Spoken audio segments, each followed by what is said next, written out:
So yeah, a bigger house with double the square footage definitely would give me flexibility to do more things, but I also see where it would put me in a position where I would want to own more things. How can you be more intentional with what you have in your life? How can you really step back and assess and see where the wants has spilled over into what you think you need?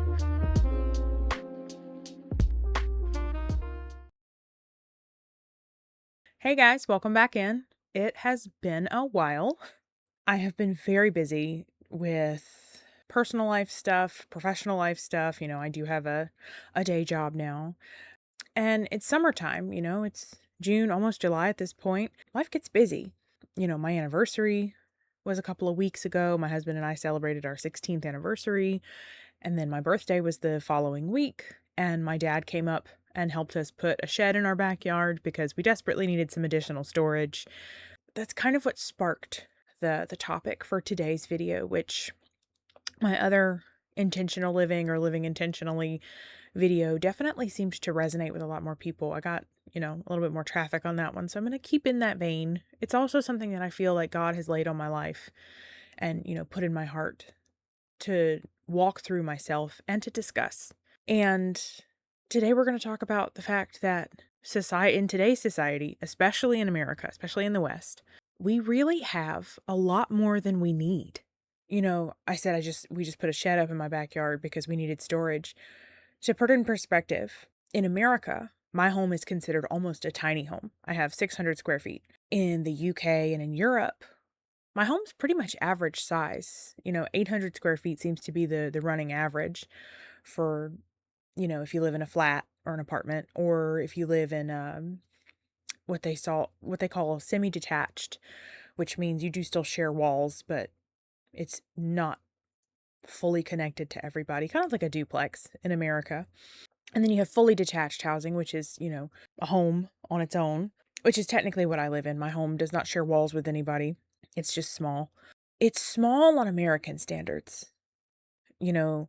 Most Americans want double what I have, 1,200 square feet or more, 3-bed, 2-bath, 1 to 2 car garage on a quarter acre or a half acre. That's life goals for most people. And I'm not saying that they don't serve purpose. I'm not saying that I personally wouldn't want to live in one. I think doubling my square footage would give me a lot of flexibility for what I can and can't do in my home. Like, I don't really have guests over because I don't have a guest bedroom. I have one bedroom in my house. I don't really have guest space. I don't really have space to host people, to have them, mingle in my tiny little living room.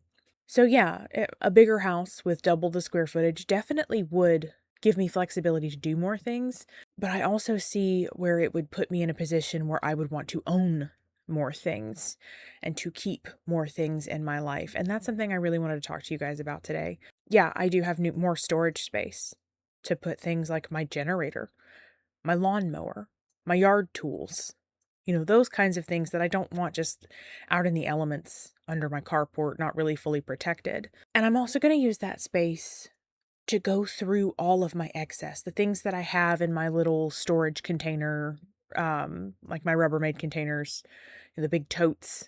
I don't buy the big ones because I can't pick those up when I fill them up. But my Rubbermaid totes and just the things that I have stashed all across my house, like in my closet behind me, under my bed, the things that have been in storage that I haven't really had a chance to just lay out and look at and decide, do I want to keep this and keep it where I can access it? Do I want to keep this where I don't necessarily need to put my hands on it easily, but when I do need it, I want to know where it's at? Or do I just need to let this go? Do I need to really, truly hang on to these things? There are a few things that I'm going to keep because I'm sentimental, because they're unique and they're something that I can't replace, who gave it to me because that person has passed on, or the item itself is really irreplaceable for me. There are going to be a few things like that for everybody, and it's okay to have a few things. It's okay to have, especially if it's really useful or if it fits your lifestyle and the aesthetic that you want your home to look like. Obviously, hang on to those things. If they have a place and they have a home and it's not causing you stress to keep it, then that's not the kind of thing you need to declutter. But I'm talking about your favorite shirt that you were convinced you needed every color of, but you really only wear the red one or the black one or the blue one, and the rest of them just kind of stay in your closet or they stay in your dresser. The pair of jeans that you're hanging on to because, oh, if I lose a couple of pounds, I'll fit back into them, or I can fix that button or that zipper or whatever on those pair of pants. But you really haven't gotten around to it, and you don't think it's worth bringing to a professional, to a tailor or someone to fix it professionally. Why are you hanging on to those things? And I think it's important to really recognize that society, and again, I'm talking about American society because that is where I live, has really convinced us that we need more than we actually need. Culture has skewed the line and blurred the line between a need and a want. I really kind of want to unpack that because, I fall victim to this mentality. I definitely do.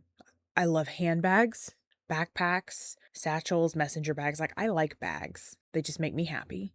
I have a bag full of bags that I don't use, that I haven't touched in a long time. I don't need them. I want them. Same with stationery items, notebooks, stickers, markers, highlighters, pens, pencils, all that. I really, really enjoy those things. And I literally have a Rubbermaid. I can see it. It's right over there. I have a Rubbermaid little tub full of notebooks and pens and pencils and markers and stickers and all of those things that I haven't been using. Partly because I really don't have space to be able to kind of spread out and enjoy an arts and crafts kind of thing. Again, I have a very small home, but if I had a dedicated storage space for them where I could neatly organize them and keep them put away and could easily take them out and spread them out and enjoy them, I think I would. But there's also a lot of excess in there. I've probably got 24 empty notebooks.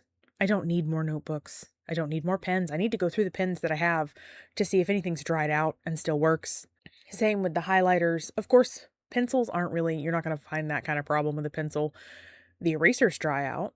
I actually have a pack of pencils in a little plastic bag trying to rehydrate the erasers. Not because I want to keep them, but because I have found a place where I can donate them and they will be of use. So that is exactly what I want to do. I want to make sure that they're still in good condition, doing what I need to do to rehydrate that eraser, make sure it's still functional, and I'm going to go donate them so that they can be used, not just taking up space and going to waste in my home. Because rubber erasers do get to a point where they will dry out and dry rot, where they won't work anymore. So I want to make sure that they get used. Those pencils and the erasers on them get used before they're not usable anymore, and it was really just a waste. Part of the trap of having all these things and enjoying all these things and confusing a need for a want. Some of it is just you spent money on it and you'll feel guilty about the money you spent if you get rid of it. We already spent the money. You don't have that anymore. If you have the ability to return the item, if you have the receipt and you've purchased it recently and you can return it, go get your money back if you don't need it. Nobody's going to be offended for you to do a return. Focusing on that guilt of oh, I spent money on this. I need to keep it. I need to use it. Or so-and-so gave me this and I don't want to upset them by getting rid of it. Or I want to make sure that I keep it because they're no longer with us. The life-changing secret that I have found is that the clutter, the physical space needed to keep things organized, the tools you need to use to keep things organized, the brain power to keep up with where everything is and how you have it organized. And then, of course, making sure everything stays clean. I'm pretty bad about dusting and wiping the walls down and, those kinds of not tidying, but cleaning tasks. I'm kind of bad at those. I'm not a big duster. When I do get a burr in my butt where I want to get up and clean and tidy and organize, it is so much more difficult and so much more stressful for me to have to work around all of these little things that don't really have homes because I don't really have space to organize them and I don't have the tools that I need to organize them, or the tools that I have I don't like them. It is so much more stressful to keep all of this stuff in my life than it would be to just work through the guilt, work through the grief if it's a gift that somebody gave me and, they've passed away. To work through that and to really just let it go. Because at the end of the day, your stuff is not what makes your life fulfilling. Your stuff is not what really brings you happiness and joy and true enjoyment out of life. It's not the things in your life. It's the interactions and the connections you have with people. It's the interactions and connections you have with God. Continuing in the vein of living intentionally and really taking a step back and not just letting the impulses control you and not just letting the habits rule your life that ultimately cost you in comfort and peace and joy, contentment. Sometimes it's just better to get rid of the stuff.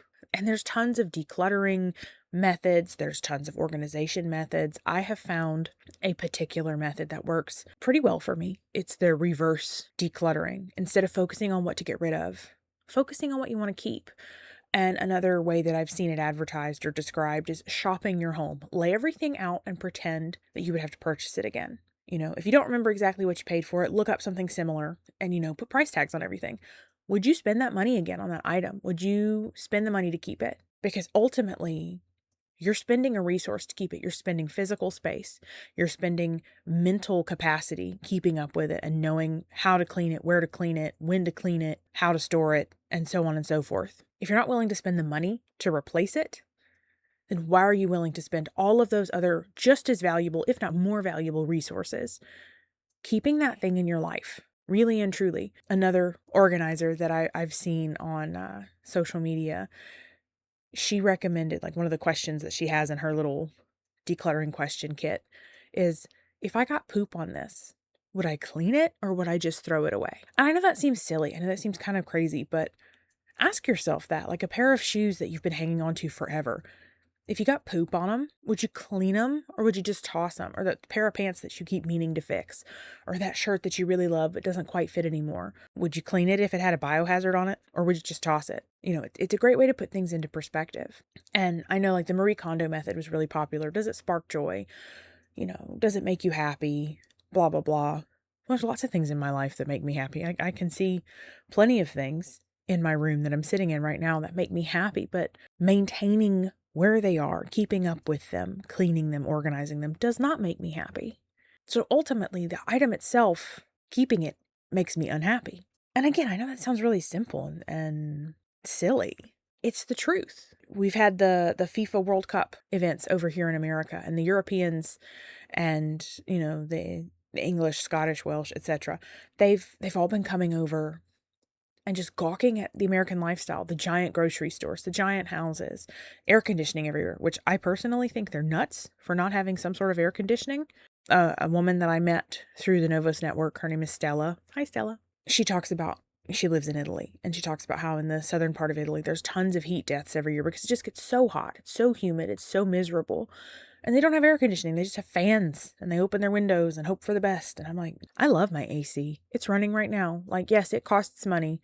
It makes my light bill go up, but I'm happy to have the comfort and the safety of a lower temperature in my home because it's over 100 degrees outside where I'm at in Texas. The humidity's probably 50% or more. That's miserable. The heat index is probably close to 110. Like, that's dangerous temperatures. Not just uncomfortable, but dangerous temperatures. So yeah, I agree with some of the aspects of the European saying our lifestyles are crazy. The big grocery stores, not having really walkable, commutable, on foot or on bicycle. Our cities aren't built like that. But also, the entirety of America, like including Alaska and Hawaii, the entirety of America is significantly larger than Europe, like the whole continent of Europe. And I think that's something that they also struggle to understand, is how geographically large our country is. So yeah, we've got more room to do more things and to have bigger options, bigger lifestyles, bigger homes, bigger cars, bigger grocery stores, bigger fridges and freezers. That's something else that's really different about, especially in the UK versus America and even Canada. We've got bigger appliances, so we can store more things, we can hold more things. So we don't have to do 2 or 3 shopping trips a week for groceries. We can do once a week, once every 2 weeks, some once a month. Some people only go to the grocery store like every 6 months. I saw a YouTube video pop up in my feed about a family that lives in Alaska, I think it was, and they go to Costco every 6 months and they just bulk buy ridiculous amounts of things, but it's a 6-month supply. It's not just, oh, we're going to have this and go buy some more next month. Like, no, we do 2 trips a year to Costco. This has got to last us 6 months. So in those instances, yeah, absolutely. I totally agree with having the storage space and having the systems. But again, it's not excess for them. It's just how their supply is replenished. But for the rest of us, my birthday was recent, as I said, and I got so many emails of, oh, it's your birthday. Here's a shopping coupon. Here's a reward. Here's a discount. Take advantage. And I did. One of them was, it was a $20 reward coupon thing for Lane Bryant. And I was like, well, let me look and see if there's anything that I might want. That's not a lot of money. I can put some money with it. What might I want to buy? And I bought a single t-shirt. I ended up having to put a little bit of money with it for shipping and taxes and everything. But I bought a single t-shirt. It was on sale. I liked it. And I know it's going to go in my closet. But I also know that I'm about to get rid of a good handful of clothes, handful of shoes. I need to go through my handbags and my backpacks and clean any of them that need to be cleaned because dust accumulates in closets. Like, don't lie to yourself. It happens. And make sure that those items can be sold or donated appropriately. And I need to get rid of some things. So one t-shirt in the grand scheme of me getting rid of, 5 or 6 shirts. I think there's 3 or 4 pairs of pants in my little pile of donation or sell. It's not going to break me. I like the t-shirt. I know I'm going to wear it. On the flip side, I haven't gone through like my jean shorts. I've got 5 pairs that I wear regularly. And the rest just sit at the bottom of the drawer and I keep them because, I might want to wear these. Oh, these still fit. I need to quit lying to myself. I need to just take them out. I'm not going to wear them. They don't fit the way I want them to fit. They're not as comfortable as I want, my jean shorts to be. I like them to be a little bit longer because I have bigger thighs. I'm a bigger girl. So I like to make sure that my thighs don't rub together in the heat. If you know, you know. And same with my long jeans. Like right now in the summer, I'm really only wearing them to work when I have to. But my longer pairs of jeans, there's a couple that I can think of right off the top of my head that I don't wear anymore. They're not as comfortable as they once were. They don't fit like they used to. If you're a woman, you totally understand this, but our bodies change regularly. We bloat, we lose weight, we gain weight. We have water retention issues. Like there's all kinds of fun body issues with being a woman when you're healthy. And I'm not 100% healthy. I have some lifestyle changes to make and some dietary changes to make. I can be more healthy if I so chose. And I do choose. And I want to make those changes. I do have 3 pairs of pants, long pairs of jeans that fit very comfortably that I reach for on a regular basis. I like the way they fit. I like the way they feel. And they're in good shape. I don't need the rest. And I'm lying to myself like, I might want to wear these. No, you don't. You never reach for them. You purposefully put them back when you accidentally grab them. And same goes with everything, underwear. When's the last time you went through your underwear drawer and threw out the ones that really needed to be thrown out? Or socks.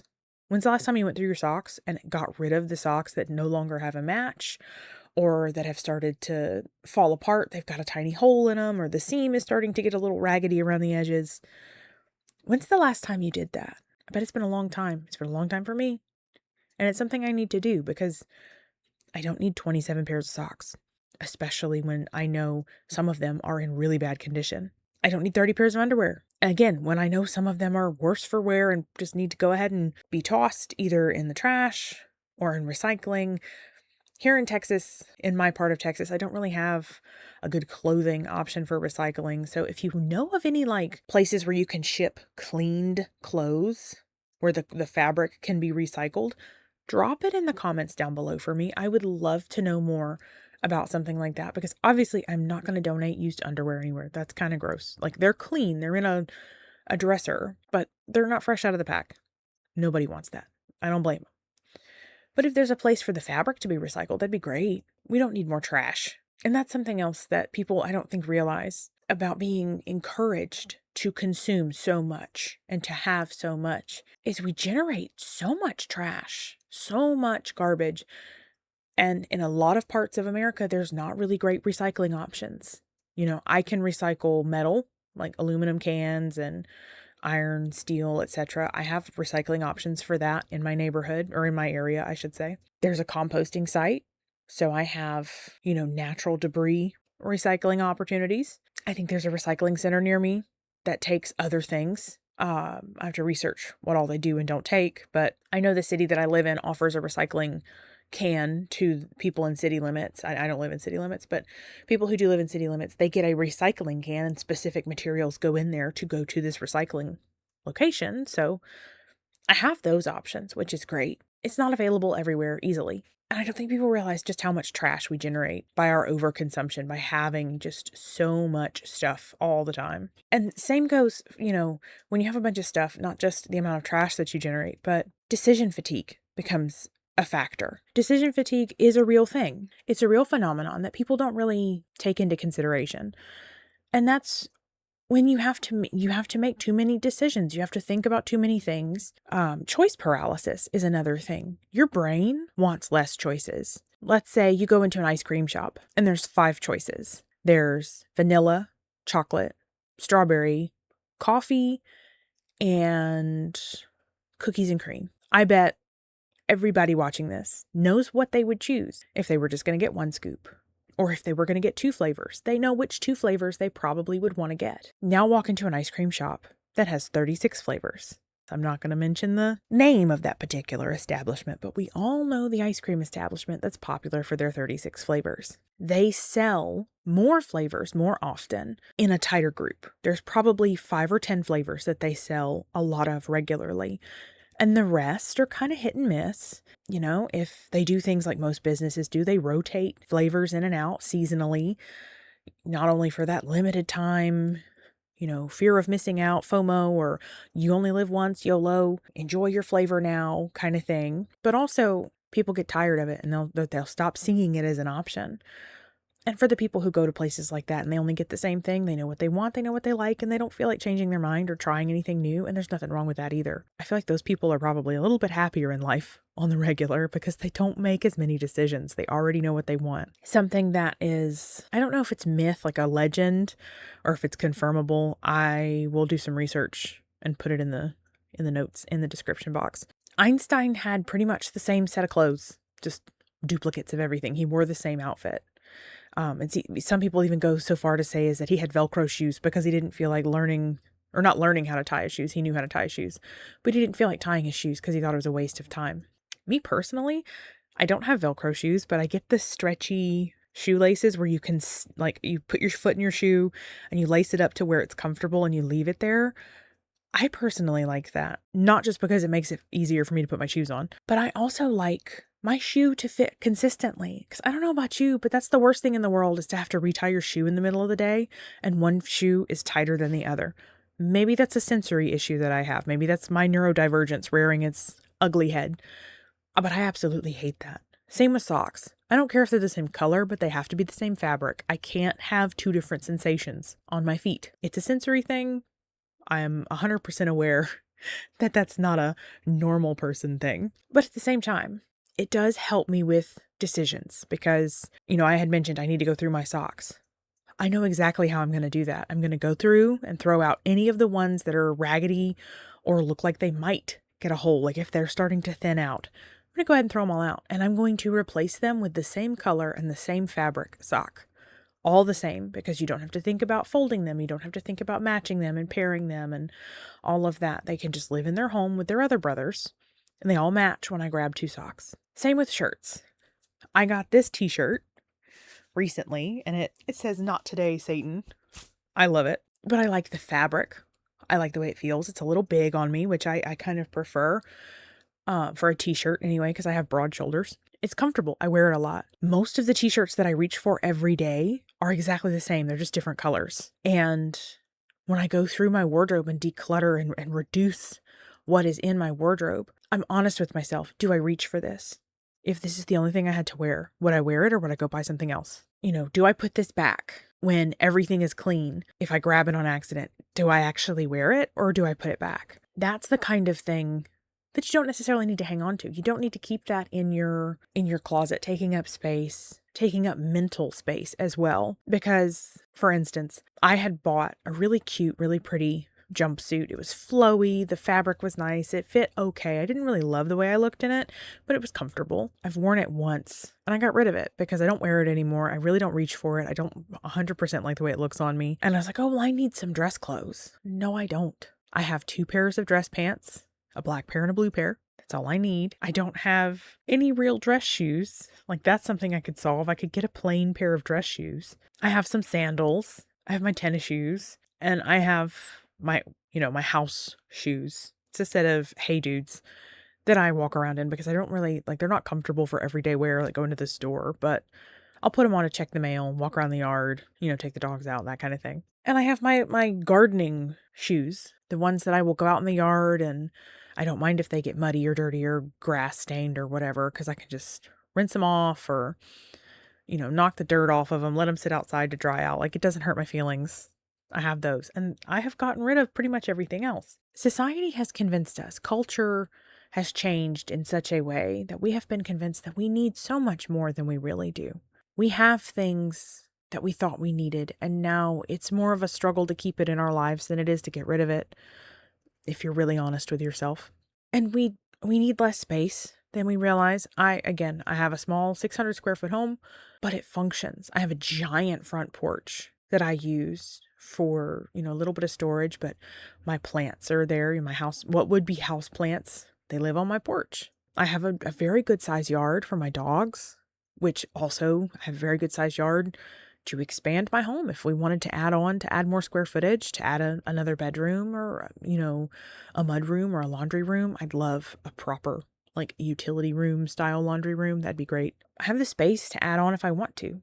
But at the end of the day, my husband and I, we have what we need and then some. And I think that is something that I'm going to focus on personally. And I think a lot of people in today's society want to focus on too. But I've talked to my husband about just changing some things, the way that we do things around the home and our purchasing choices and spending habits. One thing my husband was really bad about, he used to buy lunch every day. Like, he wouldn't pack his own lunch, and I wasn't getting up to pack his lunch for him, which now I have the ability to do that. I don't work early shifts, so I have the ability to get up and to, fix him breakfast and pack his lunch for him. But he was spending over $100 a week on lunch, which I know that sounds a lot, but it's $20 a day for 5 days a week. And it also makes me more conscious about the groceries I'm buying, the things that we're storing in our home, my pantry space, how I'm utilizing my pantry space, because I know I'm not the only person, but I have probably got some expired cake mixes or muffin mixes or, things like that for a while, I was doing stuff. And now I'm not baking as often. I'm not doing these things as often as I used to. And I never audited my pantry, never made sure that the things that were in my pantry went somewhere where they could be used before they expired. So that's something else I need to do. And another popular thing that I've seen in line with groceries and being conscious of your spending and your storage and just being more intentional are these like $100, $150, $175 grocery trip budgets. For me, mine is $175 that works the best. And it's like $60 in protein, $40 in fruits and vegetables, $25 in dairy. I'll put it up for you right here so that you can see exactly, how I budget for my home. And usually I don't even have to spend that much. Like, my husband and I, we went to Sam's Club, and I always spend more at Sam's Club because things are bigger. You get more for your money, but you're going to spend more. It's just the nature of the beast. But we got a few things that I hadn't necessarily thought we needed until I saw them. I was like, yeah, no, we need that. Like, new toothbrushes. We needed new toothbrushes. They had a really good deal on a Philips Sonicare set, 2 brand new Philips Sonicare sets, and they regularly carry the refills for that particular version of the toothbrush. So I told him, we're going to get this. We're going to toss, I'm not going to throw away the toothbrushes. They have gone in the junk drawer so that they can be used for household cleaning, because there are some things like that you don't realize you need until you've thrown it away. And sometimes you need a toothbrush to clean intricate little things. Sometimes you need a funnel to put something in your vehicle and you don't have one. So got new toothbrushes, reorganized the kitchen or the bathroom counter to fit the toothbrushes and their little chargers.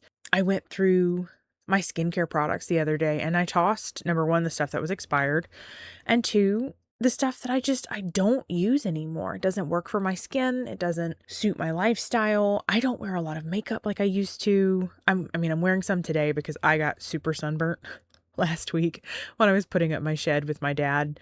So I put some makeup on to kind of color correct so that you don't see my splotchy red spots. But I don't wear makeup like I used to. I don't go super vibrant, super bright, super heavy with makeup. Sometimes I do, but not very often. Usually it's just something light and simple because that's how I prefer to wear my makeup. And I'm honest about myself with that. I haven't tried to convince myself that I need all of the eyeshadow palettes or all of the lipsticks or all of the mascaras. And another thing, like I'm just looking in my supply of things because a lot of things that I have organized around my home is so I can see them because that's my biggest culprit. If I can't see it, I really don't know it exists. If it is hidden out of sight, out of existence, not just out of sight, out of mind. But I have things I don't need that I'm not going to use that I really need to donate before they expire. I want to live with more intentionality, not just because it's going to take less stress.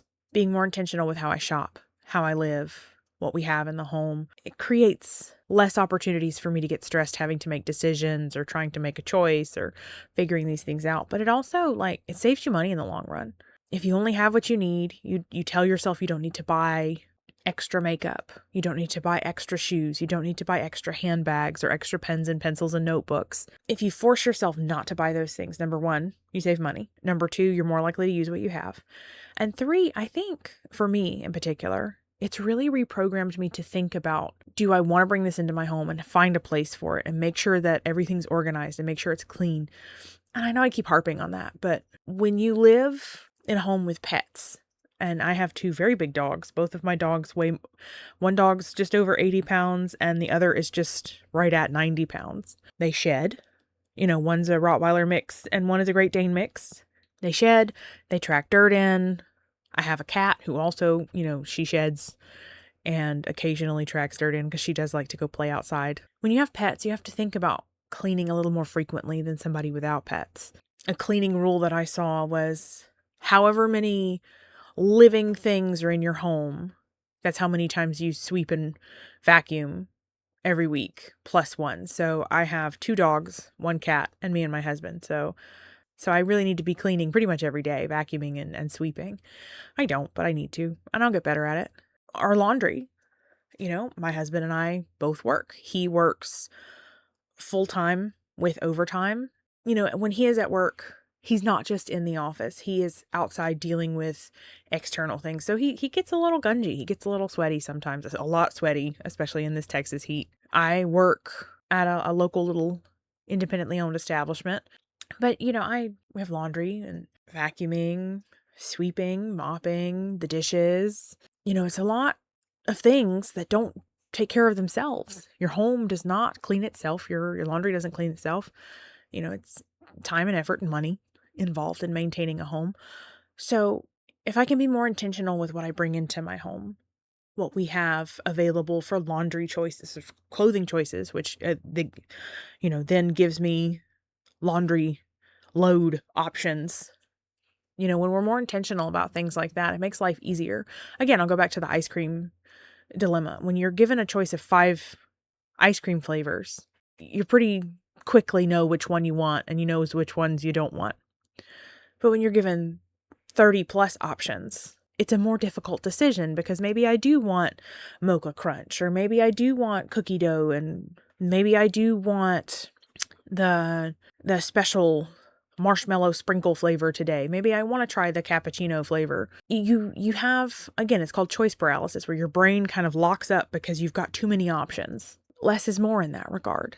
And that's ultimately what my goal is for living intentionally, is to simplify what I can, make things more streamlined, make it easier to be more efficient, and to not have to really think about all the extras. I was talking about grocery shopping. I'm going to sit down with my husband this week and we're going to meal plan, and I'm going to write down 7 different meals that I can cook easily, quickly, and that can either provide leftovers for us to have lunch options or for us to have dinner another day of the week. And I'm going to ask him, what day do you want to eat these on? Because I'm going to be consistent. If it's Wednesday, we're going to do, and this is just hypothetical, stroganoff, Taco Tuesday, pizza on Fridays. Just make it easy for me because I know what day of the week it is. I know what I'm cooking. I know what we're going to have. And if we want to change it up, we can. But that consistency provides a relief for me, for everything else that's going on in my mind, having to keep up with. I don't know about you guys. I grew up in the 90s. That's exactly what we did in my household. Now, granted, spaghetti night tended to land on Thursdays, which was awkward because we also watched ER. Not exactly a spaghetti night friendly show. We would have spaghetti on Thursdays. We would have pizza or takeout burgers, whatever, on Fridays. When I was really, really little, my parents used to host all of their friends at their home, and we would have gumbo or fried chicken on Saturday. And then we would eat again on Sunday because we would have a ton of leftovers. And usually again on Monday because, again, we'd have a ton of leftovers. Which is why I'm not a big gumbo eater anymore, to be completely honest. That helped alleviate the, oh, what's for dinner crisis that I think everybody goes through. And if you think about it, if you're in your, late 20s, 30s, early 40s, if you are a proper millennial, your family likely did the same thing. You likely had 6 or 7 different meals that your mother or your father, who, the main person who cooked in your family, would prepare. And you would have those regularly. You would have tomato soup and sandwiches. You would have hamburger helper or tacos. Taco salad was a big one for us. We did taco salad because taco shells were expensive. My mom would also we didn't do meatloaf very often. I think it's because my dad probably wasn't a big meatloaf eater. I'm certainly not. But my mom would do something beef or chicken, like grilled chicken or something like that, and scalloped potatoes or au gratin potatoes. I hate scalloped potatoes. It's a texture thing. I just don't like them. And I would lose my mind when I was a kid. I distinctly remember at least one night a week we would have that and I couldn't stand it. And it's probably because it was the boxed version, like it was the boxed scalloped potatoes, and they kind of were a little slimy. Can't stand it. But yeah, if you stop and think, you probably had, again, 5, 10 recipes that your family rotated through, and you saw the same things pretty frequently throughout the week. If you can remember the meal schedule that you had, like if you guys had designated this was Monday, this was Tuesday, this was Wednesday, so on and so forth, drop it down below. I would love to see what everybody, ate back in the day. If you have a minute today to stop and think about what you can be more intentional about, where you can really draw the line between a want and a need in any area of your life, whether it's lunches and fast food and coffees, or if it's clothes and shopping, online shopping or whatever, those kinds of habits. If it's your hobbies that you've got way too much in regards to supplies or accessories or whatever, draw the line between a want and a need. Help yourself in the long run.